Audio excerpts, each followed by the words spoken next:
always ask, where do you find a true British Enduro? The kind that tests everything you have in your locker. Your skill, your endurance, your mindset. The answer is right here in the heart of Wales. Rolling hills stretch for miles under skies that can turn from sun to storm in an instant, with terrain as savage as it is beautiful. A place that challenges passionate enduro riders to their limits and keeps drawing them back for more. And right at its heart, a quaint town steeped in history, where traditional charm meets the spirit of the hills. Welcome to the 2026 British Enduro Championship, the new look now, Enduro GB. We're here at rounds 1 and 2 in Cwmythig Hill in Rhayader. The club have done a fantastic job. I mean, look at the place, it's looking great. Everybody's really excited, looking forward to a great 2026 season.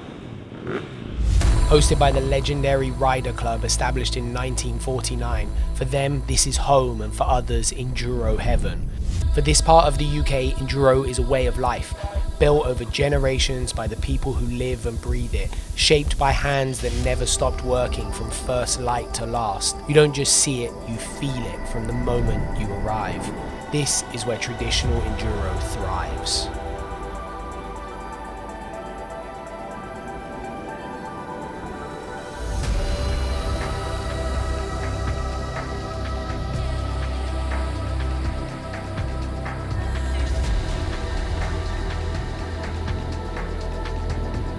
A new racing season brings both new and existing teams, but all with fresh new goals.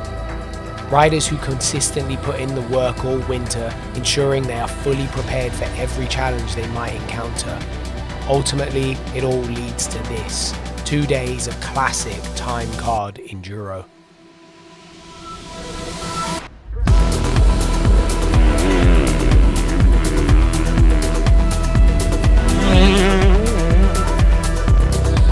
The championship started with the Jack Frost Enduro, a race that traditionally feels more like late winter than early spring.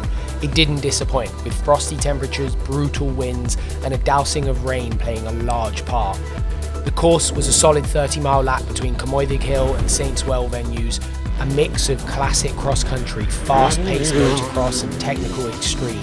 That meant 120 miles of riding on Saturday for all classes, before brutal winds and open-top hills made for sketchy conditions, and the final lap was cut for the second day.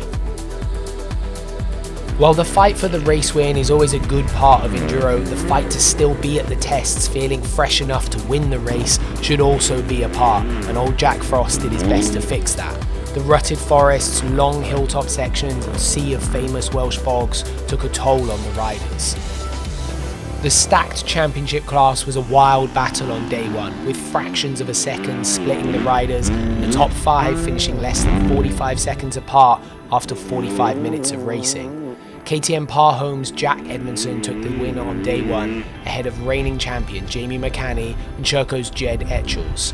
A disgustingly narrow 0.2 of a second put Alex Walton into 4th place, and 5th place landed to the 24 champ Dan Mundell on Parhome's KTM.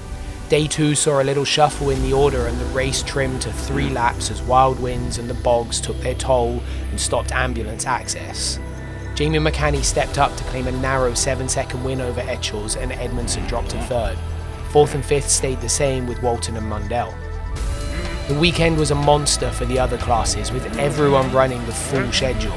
In the experts, Josh Lawyer claimed victory on Saturday. However, on Sunday, just 20 seconds separated the top 4, with Chris Price stepping up to take the win. Rosie Rowett and Neve Holmes went back and forth all weekend with some tight and consistent times. Rosie topped day 1, with Neve claiming the win on day 2. The clubman class saw another close battle, with the top 5 all within a minute. Charles Hucklebridge claimed the win on Saturday and Stanley Covered on Sunday. The expert vet Moto Fit rider Glenn Phillips took a wildly narrow 1-second day 1 win and won a bet filled with regret over 2nd place Will Keenan. Someone now has a brilliantly stupid tattoo. Dirt Store Triumph's Richard Ely topped the podium on day 2. Not forgetting the clubman vets, we had Timothy Saunders winning on Saturday, where Sunday saw Luke Powell on top. That's a wrap on rounds 1 and 2 here at Rhayader. What a fantastic weekend, a cold and wet weekend for the riders. The Jack Frost really lived up to its name. Well done to the Rhayader Club, who did a fantastic job. Now onwards to rounds 3 and 4 in North Yorkshire. That's rounds 1 and 2 in the book, with some tired riders and some great stories for the history books. But the season is only just beginning. We'll catch you for rounds 3 and 4 in Yorkshire soon enough.